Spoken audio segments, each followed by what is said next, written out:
I was a boy, I attended this school, the Colegio Nacional de Buenos Aires, perhaps the most prestigious school in Argentina.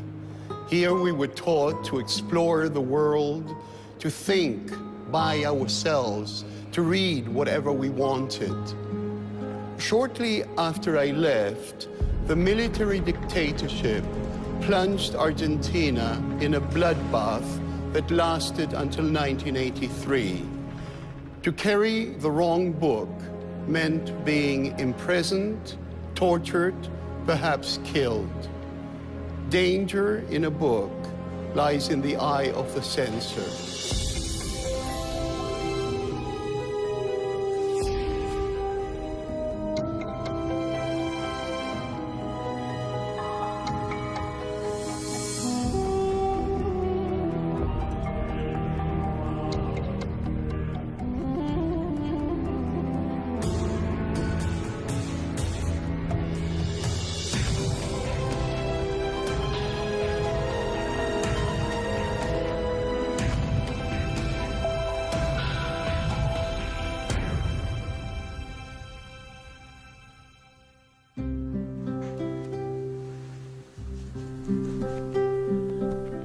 My name is Alberto Mangel. All my life I've been a reader, and now, after having lived in many parts of the world and after having spent decades in Canada, I live in France surrounded by my books. In them, I can trace the reader's journey through history, a journey that entails this most human of creative acts.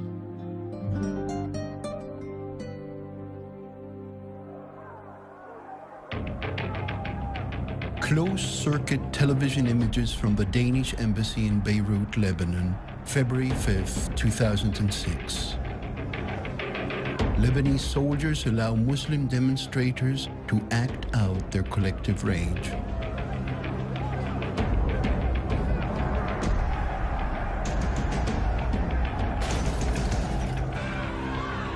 Protesters attack and burn the embassy because of editorial cartoons depicting the Prophet Muhammad published in Jyllands-Posten, a Danish newspaper.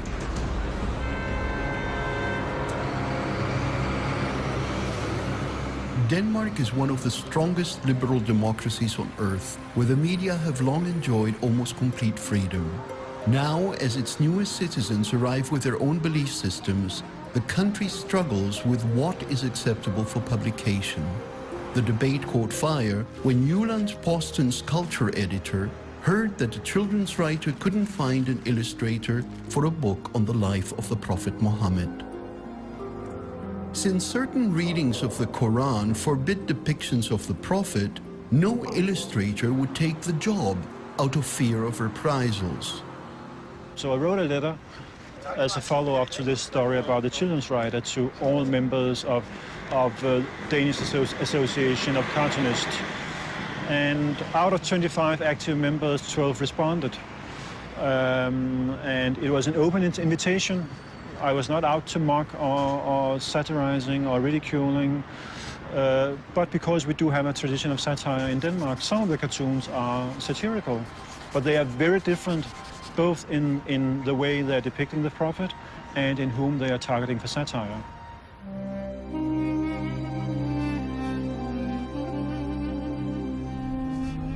The 72-year-old cartoonist Kurt Vestergaard was about to retire in 2005 when he created his cartoon of Muhammad for Fleming Rose. He's a satirical cartoonist who has never backed away from a subject. This one is the one I did, and I think it is the most offensive. For me, it reflects the fact that there are parts of this religion, Islam, which may be used as spiritual ammunition by terrorists. And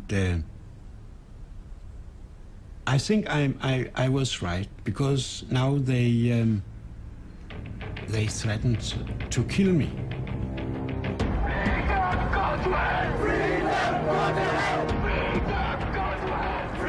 The resulting riots protesting Vestergaard's cartoon raged across the planet. More than 100 people were killed in the angry violence. The debate about whether the cartoons should have been published also raged in journalistic circles. Some governments in the Muslim world undoubtedly exploited the issue for political gain, but it's also true that millions of people did feel insulted. Did Danish freedom of expression infringe upon Islamic freedom of belief? ولكن الغربيون يرون أن الديمقراطية يعني تقوم على الحرية المطلقة. هذا ما نرفضه. لا يوجد في الدنيا كلها حرية مطلقة. السيارات لها قانون، يعني وهي تسير في الشارع إذا الإشارة حمراء تقف. البواخر في المحيطات الواسعة لها يعني خطوط سير. الطائرات في أجواء السماء لها خطوط سير. لا يوجد إنسان يفعل ما يشاء. People are telling me, well, we censor ourselves every day because we don't want to offend one another. So in fact, a little self-censorship isn't so bad. It's just good manners. And my problem with that way of phrasing the problem is that I think there is a very important distinction to be made between, good manners and self-censorship. Good manners is, as some of the cartoonists who refused to participate said, we don't want to offend, so we will not participate in this. And that's fine with me.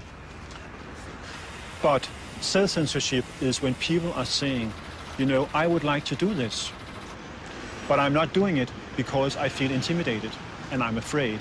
And I think that is a very important distinction that goes right to the heart of what self-censorship is about. I think I have one advantage. I'm an old man. I'm 72, and at that age, you are not so much afraid anymore. If I were in my 30s, had small children, it would have been something quite different.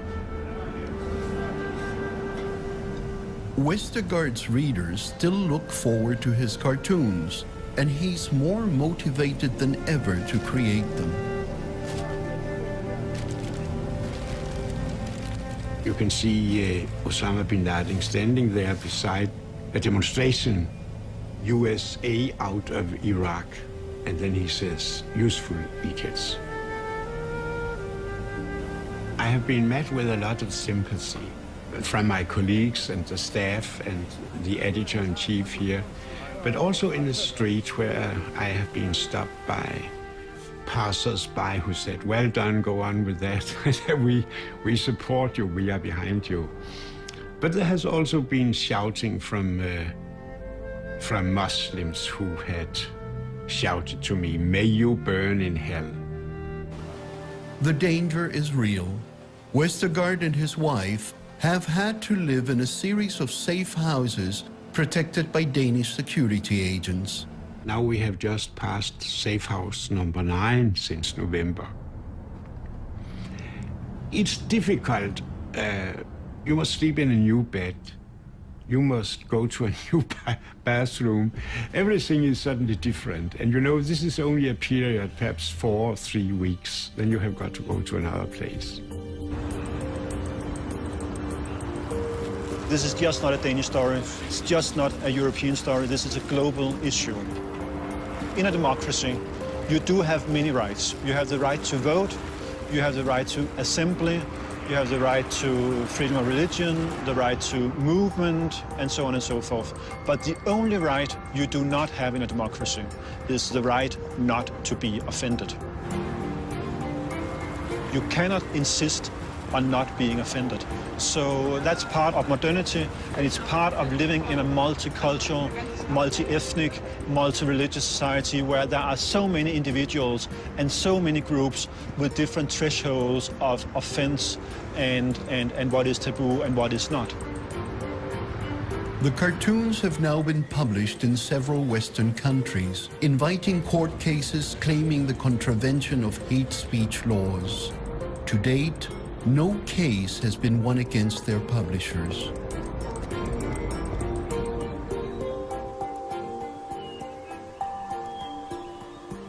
Beyond political and religious reasons, most societies have struggled to accept what they consider taboo, fearful that readers will be corrupted by what's on the page. Gustave Flaubert's 1857 novel Madame Bovary marked a turning point in literary explicitness. Madame Bovary has married an older man and is desperately bored.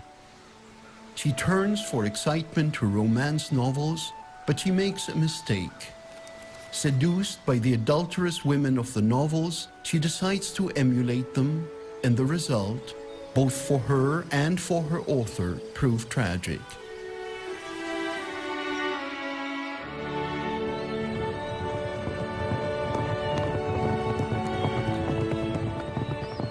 Emma's horse set off at a gallop. Rodolphe galloped by her side. They started together at a bound. Then at the top, suddenly the horses stopped, and her large blue veil fell about her. To turn aside the branches, he passed close to her, and Emma felt his knee brushing against her leg. They dismounted. She walked on in front on the moss between the path, but her long habit got in her way, although she held it up by the skirt, and Rodolphe, walking behind her, saw between the black cloth and the black shoe the fineness of her white stocking that seemed to him as if it were a part of her nakedness.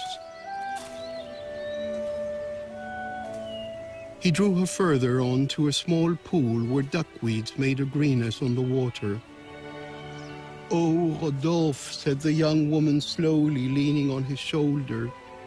The cloth of her habit caught against the velvet of his coat. She threw back her white neck, swelling with a sigh and faltering in tears. With a long shudder and hiding her face, she gave herself up to him.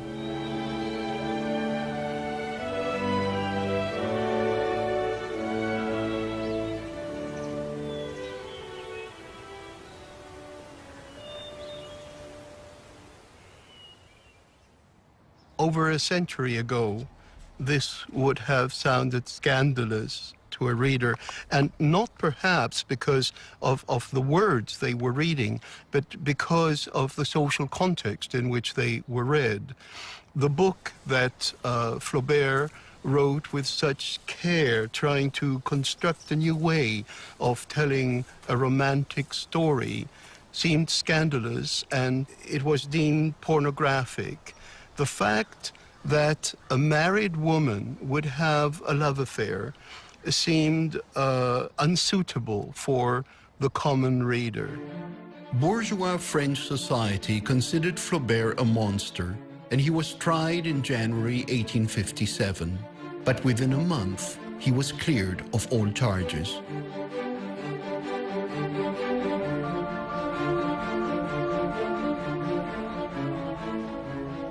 Flaubert's publication of Madame Bovary sparked a revolution in writing and publishing. Realism, including a more frank representation of sex, had now established itself, and not everyone approved. Cheap paperbacks promised to deliver these novels to everyone, and with governments neither willing nor able to police the publishing scene, self-appointed censors began to appear. Anthony Comstock was one of the most aggressive censors in history. After establishing the Society for the Suppression of Vice in 1872, he spent more than 4 decades arresting and convicting thousands of publishers, writers, and readers. And what literature did he find corrupting? Flaubert, Balzac, Whitman, Bernard Shaw, and Tolstoy. Boccaccio's Decameron and the Arabian Nights were banned from the US mails under the Comstock Law, a law that banned the mailing of lewd, indecent, filthy, or obscene material. The law still remains in place and was enforced as late as a decade ago. One man who fell afoul of Comstock's law in the 1950s and 60s is the legendary publisher Barney Rosset. Rosset fought to print a series of controversial writers in the United States, including the sexually explicit works of Henry Miller. I'm looking for your paper on Henry Miller versus Our Way of Life. I think Henry was printing his own stuff in Japan. What? Yeah, and denying it. It did say that in the beginning that he did try to print his own books and distribute them. But this, you could read this then. Now, with his wife Astrid, he's preparing a memoir of his decades-long battle to defy American prejudice. I would say that he drives me crazy with every morning getting up and having like 5 different projects that he wants to work on, and each one becomes a priority, so that it's really, really hard to keep up with what he wants to do. Rosset focused his restless energy when he bought the Grove Press, a struggling publishing house in New York. Glamorous personalities were drawn to him, and publishing added to his already considerable family wealth. But most of all, publishing allowed him to defend his greatest passion, freedom of expression. There was anger that these things weren't available. You couldn't read books like Miller. While these books had been available for decades in other countries, the use of the old Comstock law by the Postmaster General prevented Americans from reading some of the century's greatest writers.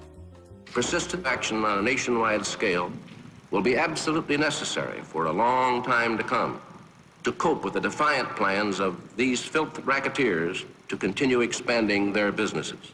Whereas before, the offender usually escaped with a light fine or a jail term which meant nothing to him. Those found guilty now are apt to receive sentences up to 10 years and heavy fines. The entrenched racketeers themselves will fight it with everything at their command. This includes raising pious cries of censorship, freedom of the press, civil liberties, and so forth. I think the most cold-blooded and deliberate thing that I did, as I got to understand more and more about Henry Miller, he had a reputation as being a ne'er-do-well, as being bad, as being not a good writer, as being somebody who was just bad for the morality of the population. So I decided he was the one I was going to publish. However, Lawrence, although having somewhat the same reputation, there were a lot of people who defended him and talked about him. And my feeling was to go out and fight like hell for him. Rosset was soon embroiled in a lengthy court case to win the right to publish and distribute Lady Chatterley's Lover.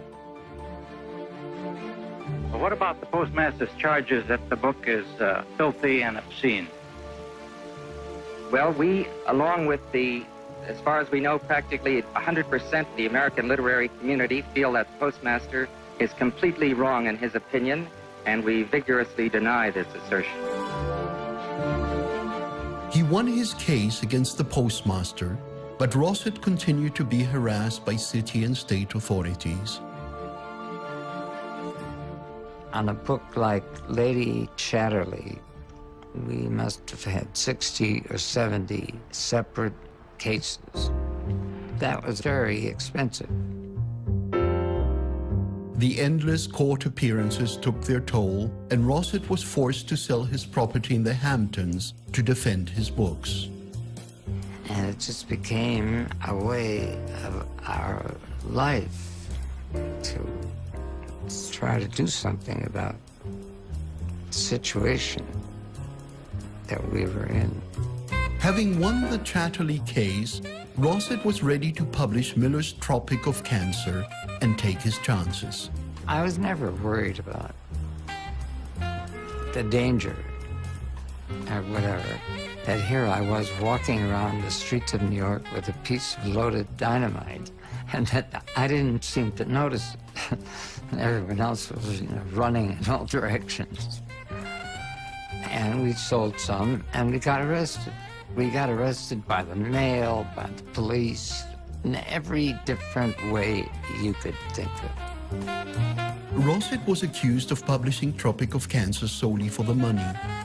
But what turned the judge in the climactic trial was a paper Rosset had written as a high school student on Henry Miller. Henry Miller is an expatriate American, and as such, I thought it might be interesting to tell about the impression of America he received upon coming back home after a long absence. Perhaps he cannot decide satisfactorily if our way of life is worth dying for, but at least he can stimulate our thought on the subject. Rosset's lawyers argued that if he had written an essay as a 17-year-old in support of Henry Miller's art, how could he be motivated only by money publishing the book decades later? The judge said, not guilty. And I can remember going out, and it was a blizzard. I was in a total state of euphoria. That was the high point of the whole goddamn thing. The tide had now turned, and Rosset started winning his cases. The judges, as I remember, were pretty good by then. They were coming around to our point of view. Comstock was gone.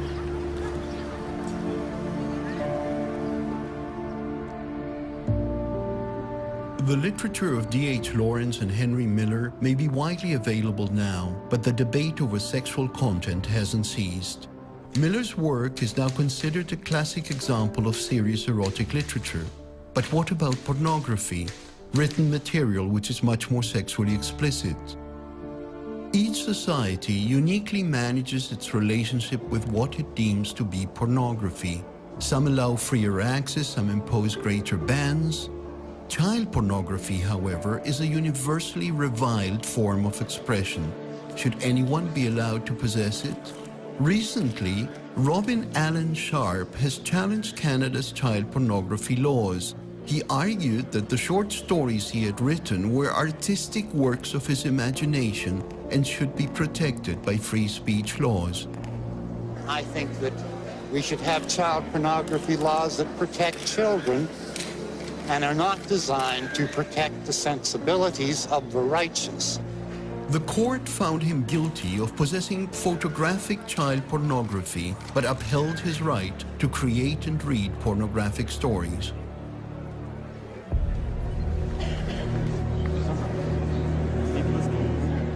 To some, denying the Holocaust is as odious as child pornography.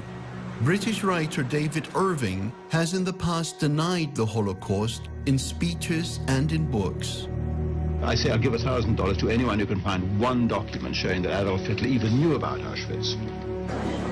Irving was convicted and spent 10 months in an Austrian jail for glorifying the Nazi regime, which is a crime in Austria and elsewhere across Europe.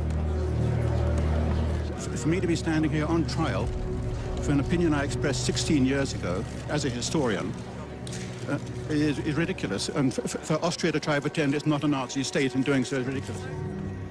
Although he now admits that the Holocaust occurred, Irving insists that the figure of 6 million Jews is only symbolic. What should be done with people like David Irving? Should we put them in prison for their opinions, or should we simply fight them with facts? Perhaps the best weapons against false histories are the stories of those who were witness to humanity's worst atrocities. Your book translated to English? No, Elfrieda Bruning has returned to the square where she witnessed one of history's most notorious book burnings 75 years ago. We have a whole group from all across Canada is going to come here in just 2 or 3 minutes. And I was wondering if you'd be willing to take 2 or 3 minutes to just share with them some of your thoughts. A memorial of empty underground bookshelves commemorates the 40,000 books that were burned here. Bruning was a 22-year-old writer when the Nazis came to power in 1933. She and many of her fellow writers rejected the Nazi ideology that was poisoning their beloved Berlin. It's 1:30, remembered on a cold afternoon. Since we set the clocks back, it gets dark so soon. The fire hall clock still pretends it's the moon. At 1:30, remember. It's 1:30, remember. Also unsere Gruppe, das waren Schriftsteller, die ganz am Anfang, wie auch ich, im Anfang ihrer Entwicklung standen. Wir hatten noch kaum etwas veröffentlicht und waren unbelastet in den Augen der Nazis und wollten in Deutschland bleiben. Aber wir wollten weiterschreiben, wahrheitsgetreue Berichte, Erzählungen, Glossen, Satiren, was auch immer, über das Leben im Dritten Reich. In the chaos of Nazi Germany, Brüning and her associates lived in constant fear of arrest for their politics and for their writing. On May the 10th, 1933, Brüning heard that the Nazis were gathering in the Bevelplatz for a massive book burning. This was for her an opportunity to reunite with her fellow writers. Eines überspitzten jüdischen Intellektualismus ist nun zu Ende. Einen großen Scheiterhaufen dort errichtet und dann kamen die Studenten in SA-Uniform und warfen immer neue Bücher, die immer neu herangekarrt wurden in die Flammen. Und also wir haben uns ja ziemlich ferngehalten. Wir wollten ja von diesem ganzen Spektakel so wenig wie möglich sehen. Und uns kam es ja nur darauf an, dass wir wieder in Verbindung gerieten. Ja. Sie haben alle, welche Schriftsteller, sie haben alle unsere Lieblingsautoren, alles vernichtet. Und es war für uns natürlich fürchterlich. The Nazis burned books by anyone who threatened their ideology. Thomas Mann, Leo Tolstoy, Ernest Hemingway. Book burning is the ultimate form of censorship and has been practiced successfully by authoritarian regimes all over the world. Book burnings have not disappeared. People still burn the books that threaten their beliefs.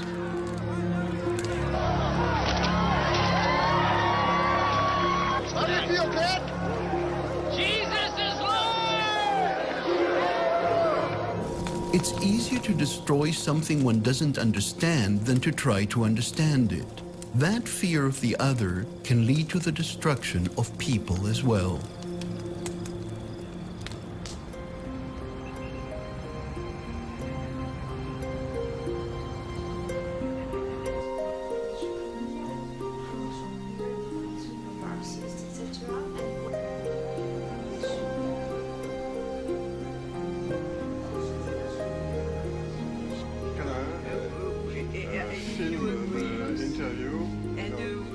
Writer Taslima Nasreen is conducting a series of interviews at a secret location in Paris.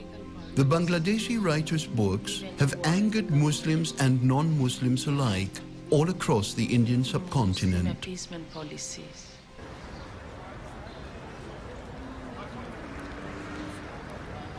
Nasreen has been on the run from her enemies since the early 1990s. She often needs to travel in armored sedans protected by state security agents.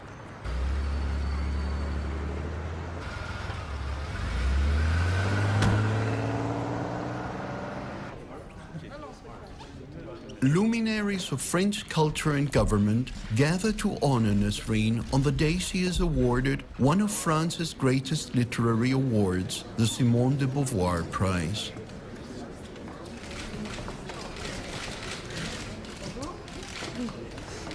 En souvenir de Simone de Beauvoir, qui écrivait « La fin suprême que l'homme doit viser, c'est la liberté, seule capable de fonder la valeur de toute fin. La liberté ne sera jamais donnée, mais toujours à conquérir. Au nom de ceux dont la foi ou les convictions réprouvent la violence et abhorrent la censure. au nom des femmes et des défenseurs des droits de l'homme qui partout dans le monde se battent pour la liberté, en mon nom propre, je vous souhaite, chère Taslima Nasrin, la bienvenue en France, la bienvenue à Paris.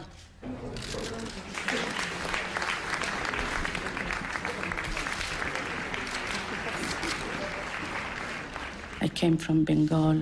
I'm a Bengali writer, but I have no place in Bengal. So I'm homeless everywhere. But the people who support me, who love me, the secularist, feminist, and humanist, they are my home. They are my country. You are my home. You are my country. Thank you. Nasrin caught the attention of Bangladeshi readers in the early 1990s when she began writing a strong feminist newspaper column. Almost immediately, her writing upset the conservative public who had for so long accepted the submissive position of women and the oppression of the Hindu minority. I divorced my husband. I live alone. And I don't care, what people are saying to me.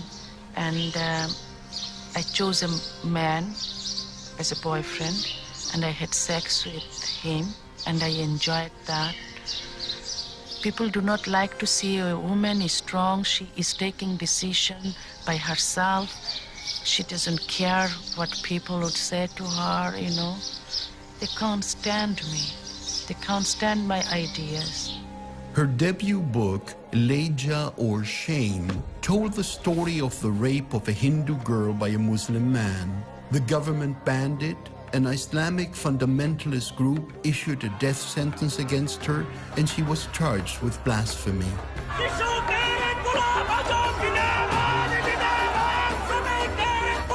Hundreds of thousands demonstrated against me.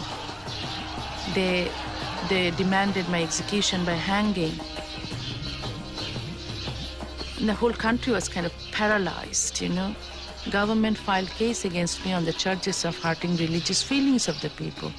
I had no other alternative but to go into hiding because prison was not safe for me. Despite Bangladesh being a democracy that protects free speech, the mob forced the government to act. The authorities put Nasrin under house arrest, ostensibly to keep her safe. At the end, I was forced to leave the country, and my 5 books are banned in Bangladesh. After several years of exile in Europe, Nasrin moved to Calcutta, India, just across the border from Bangladesh. Expecting to find safe haven in India, Nasrin found Muslim organizations protesting her presence and issuing more death threats against her. Eventually, the Indian government bowed to public pressure and asked Nasrin to leave. She returned to Europe, where she lives in hiding to this very day. My weapon is my pen. If the fundamentalists or fanatics or the people who do not like my writings, they can come with their pen too. But problem is they come with their sword. Facing an uncertain future, Nasrin is as determined as ever to keep on writing for her readers. I think all readers should have the right to read any book they like. If it is against Islam, if it is against Christianity, if it is against anything, it's very simple, very basic human rights.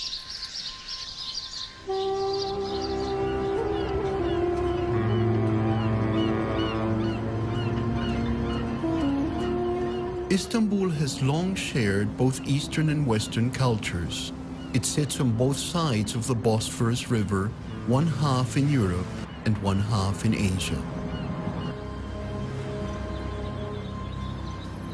Publisher Raghup Zarkalo has been a critic of the Turkish government for decades. From this basement, he publishes books that are highly critical of the nation's military and of Turkey's official versions of its history. insulting institutions like the military is illegal in Turkey under Article 301. Offenders can face years in prison. Zarkalu has recently been charged under the law for publishing a book on the Armenian genocide. Biz hep böyle kendi aydınlar, yazarlar, yayıncılar arasında sanıyorduk. 100 kişi civarında. Meğerse bütün ülkeye yayılmış çok talebeler, küçük memurlar filan da muhalif olduğu sürece onlara da davalar açılmış. Yani geçen çok gün acımasız bir şekilde yayılmış. Okudun mu bir vatandaş otobüste giderken? Evet. Kendi kendilerine sohbet ederken sivil bir polis ileri geri bir şey. devlet aleyhinde konuşuyor durduruyor diye, filan. otobüsü durduruyor, adamı indiriyorlar. Ve 301 yani ne ilgisi var? Artık sokaktaki adam bile konuşamayacak. Yani bu tabii demokrasinin önündeki kesin bir engel. 301'in herhangi bir şekilde değiştirilerek bile uygulanması Türkiye'deki demokratikleşme hareketini engelleyecektir. Dolayısıyla tamamen kaldırılması lazım. Biz anlatamadık. Kaç defa bakanla görüştük. Avrupa Birliği de gittik delegasyon olarak. Ama bizi dinleyen yok tabii. Avrupa Birliği. We must be in struggle with the system which is authoritarian, prevent liberty. They prevented my liberty. I was a successful student. I was arrested after the army coup and put in jail. They changed my way for the life. I made a plan to be a scientist, but I must stop. I couldn't finish my PhD, and I was very angry. But I decided to struggle for liberty for everybody, not only for my liberties, for everybody, and to make the country more possible to live in freedom. The country has been ruled by the military for decades, although they tolerate an elected legislature. The generals represent the secular values set out by Mustafa Atatürk, the founder of modern Turkey. By imposing its official culture on various ethnic and religious groups such as Kurds, Armenians, and Greeks, the Turkish state has rarely tolerated the assertion of minority rights, nor their voices in art and literature. Although Zarkalo belongs to the Turkish majority, he's dedicated his life to telling the stories that the Turkish government denies, such as the destruction of more than 1 million Armenians in 1915 and the ongoing persecution of Kurds inside Turkey.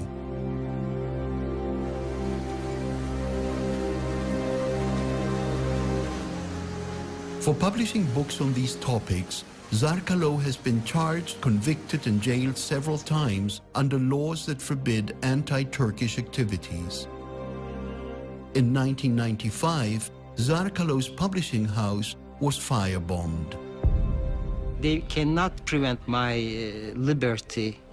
I will be the freest man in my country in prison because my mind is free and my mind didn't want to accept the bars of the thinking.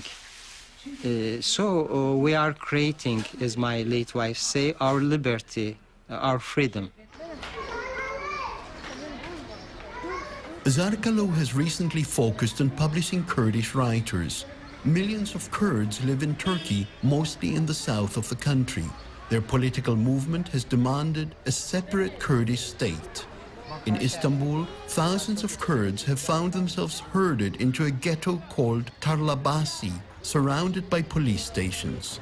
It can be a dangerous place, but not for Zarkalo, who can visit here his Kurdish friend Halil İbrahim Özkan. 64 Teşrif olayları sırasında burada yaşayan Rumlar kovalandı. Ondan sonra buralar boş kaldı. Sonra Kürdistan'dan kovalanan insanlar geldi buraya. Evleri yakılan, ne kadar yıkılan. ilginç. Ya. İkinci Buralarda kovalan. işte ilk boşaltılan yer. Yani Kürtlerin köyü boşalmadan şu evi görüyorsun. Bomboş. Yani içinde insan yok. Bir süre sonra belki burayı biri işgal edecek. Yanındakini bir yoksul İstanbul'un en yoksul yerlerinden biri burası. Şimdi bu yeniden kitap yasakları başladı biliyor musun? Evet abi en son Mahir toplu, Şayan'ın evet, toplu yazıları yazılar. yasaklandı. Bir de Avesta'ya bir dava açtılar, Kürt Yayın Evi. O hangi kitap abi? Avesta'nın Kürtçe olduğu için mi yoksa başka bir şey mi? Yok, Kürt sorunu ile ilgili birazcık böyle eleştirel perspektif var diye. Bu arada yine Kürt sorunuyla çok uğraşıyorlar. İşte bizim gazete kapandı biliyorsun. Evet. Alternatif bir hafta içinde. Size Alternative is the latest incarnation of a Kurdish newspaper that is constantly being shut down by the government. This week it's publishing out of an abandoned school. Zarkalo has seen dozens of his Kurdish colleagues killed for reporting the truth about their plight. This is all murdered journalists. The majority were disappeared and killed during their work as a journalist in Kurdish region. And you know, some of them very young.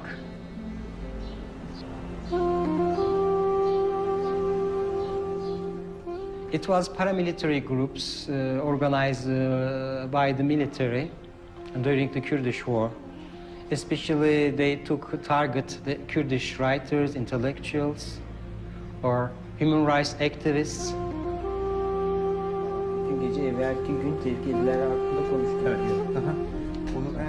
Zarkalo holds the hope that his son Deniz will carry on his publishing legacy. Buradan okuyamıyorum da muhtemelen 8'i buldum. Tabii, tabii. It's a real concern since Zarkalo soon goes to trial on his Article 301 charges for publishing a book on the Armenian genocide. Ironically, the book is entitled "The Truth Will Set Us Free."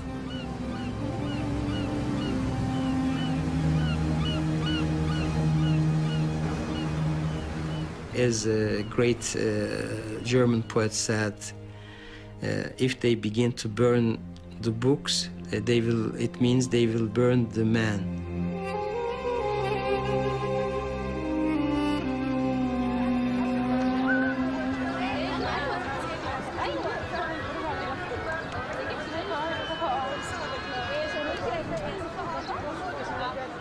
The internet has been liberating for countless writers and readers around the world. Until recently, he would never have revealed his identity.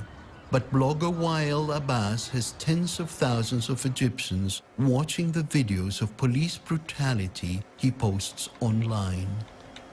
This is my blog with the latest thing that I published.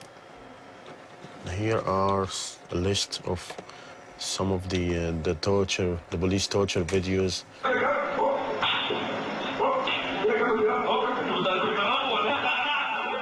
Many of the videos are shot on cell phones, some by the observers, some by the perpetrators. These are police officers. They are like having fun, pretending to be shooting a movie, while the movie involves a victim, which is this guy. I think these officers were suspended for a while, which I think is not enough. The victim had to flee the country because he was under a lot of pressure. Through his blog, Abbas gets his readers to debate what is happening inside a country that has been ruled by President Mubarak for the past 3 decades. We have papers that are shut down. We have journalists who go to jail. We have even bloggers who are in jail. By revealing his identity, Abbas risks his life to communicate with his audience. His phones are tapped, no one will hire him, and the regime has attacked him relentlessly in the official media. I'm subject to a campaign of character assassination. Rumors are being spread that I converted to Catholicism. And again, when they wanted to add a Zionist flavor to it, they said that I converted to Protestantism. And they also spread a rumor that I was a homosexual. So they are basically targeting people's trust in me and in what I write on my blog. This is a video of a microbus driver in Egypt who was sodomized inside a police station.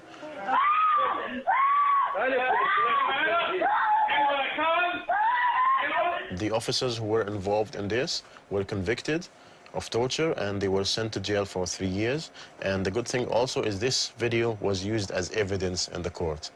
So it was a precedent. It was the first time in Egypt, and I feel good about it. Let me show you something that I shot myself during a demonstration. It shows how violent the Egyptian police is towards peaceful demonstrators.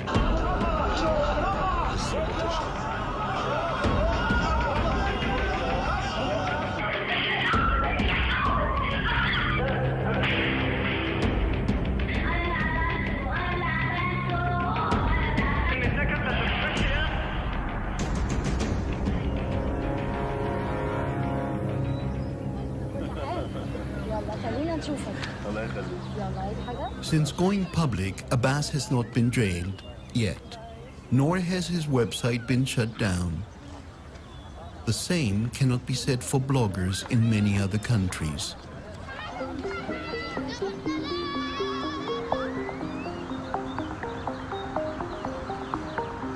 Although online censorship is difficult to monitor, a few crack teams of self-described hacktivists help research which regimes are limiting access to online content. What about the bug tracking thing? Is that... The bug tracking thing's up and running. Ron Diebert and his Citizen Lab in Toronto act as a watchdog agency. Once the internet was seen as this overwhelming force that governments and corporations couldn't withstand, our research has shown that states are intervening quite aggressively into the internet environment and shaping communications that flow through it. And in fact, censoring a lot of material that many people tend to be surprised about when we publish our findings. Not just pornography, which is what most people suspect, but information related to political opposition, to human rights, to gay and lesbian information. The internet is very much under threat. It's not apparent to the average user what goes on once an email is sent or a request for a website is made. But what we do is we trace that request down the fiber optic line to the router, to the internet exchange, to the internet service provider, through to the international gateway and beyond. And what we have found is that every step along the way, there are potential choke points where either a filtering system can be put in place that blocks that request from getting through, or there is some kind of surveillance system put in place that monitors the communication and can be used against people. The Citizen Lab has developed a piece of free software called Siphon that circumvents filtering and blocking efforts in countries trying to control the internet. That works by having someone in an uncensored location, like say Canada or the United States, download the software on their home computer, and what it does is it turns that computer into what's known as a proxy server. And then they invite a few trusted friends or colleagues that they know personally who live in one of these countries where there is internet censorship, so that when they want to access information that is banned in their country, instead of trying to access it directly and hitting the filter, they connect to the Siphon-enabled computer in another jurisdiction, which goes out and retrieves it for them. And the whole thing happens through a encrypted channel, so that from the perspective of authorities monitoring traffic, it looks for all intents and purposes like, say, a commercial transaction. We're banned in most of the places that we study. We've had people who've been murdered for the work that they do. So there are some very nasty parts of the world where this type of research is considered definitely a violation of state security laws. There's also increased pressure on the corporations that are involved in internet censorship. And again, it's in part because of the work that we do. Google, Yahoo, Microsoft, they censor their search results in places like China differently than the Chinese government itself censors. And recently, they're filtering more than the Chinese government itself. People are wanting to hold them accountable. You know, why are you complicit in this regime that violates human rights? Google feels like it is important to engage in the marketplace and to be there because we feel that change will evolve over time, and that we feel it's important to be making that content accessible. Our choice was it was better to be there than to not be there. We're constantly orbiting around these companies and these states, watching them, you know, monitoring them.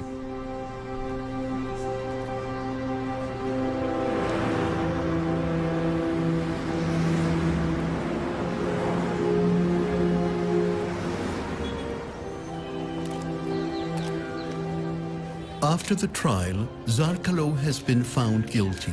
He won't go to prison today, but he is heavily fined. We must discuss real democracy, and we must face with our own history for the future. Many writers stop to talk anymore about politics. The system forced everybody to make auto-censorship.